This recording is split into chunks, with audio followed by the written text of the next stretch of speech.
পবিত্র ঈদুল আজহা উপলক্ষে রাজধানীর জাতীয় মসজিদ বায়তুল মুকাররমে এবারও অনুষ্ঠিত হবে ৫টি ঈদ জামাত। ইসলামিক ফাউন্ডেশন জানিয়েছেন, আগামী ২৮ মে বৃহস্পতিবার প্রথম ঈদ জামাত শুরু হবে সকাল ৭টায়।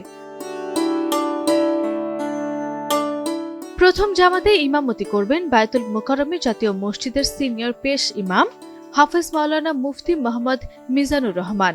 মুকাব্বির হিসেবে দায়িত্ব পালন করবেন মসজিদের মুয়াজ্জিন কারী ইসহাক। এরপর দ্বিতীয় জামাত অনুষ্ঠিত হবে সকাল ৮টায়। এতে ইমাম হিসেবে থাকবেন ইসলামিক ফাউন্ডেশনের জাকাত ফান্ড বিভাগের পরিচালক মাওলানা ওয়ালিউর রহমান খান।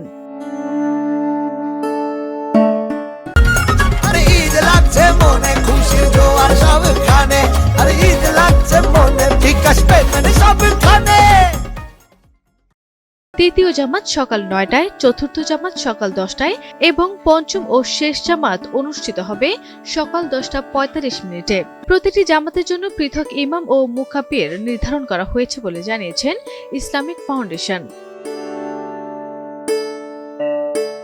এদিকে জাতীয় চাঁদ দেখা কমিটির সিদ্ধান্ত অনুযায়ী আগামী ২৮ মে দেশব্যাপী উদযাপিত হবে পবিত্র ঈদুল আজহা।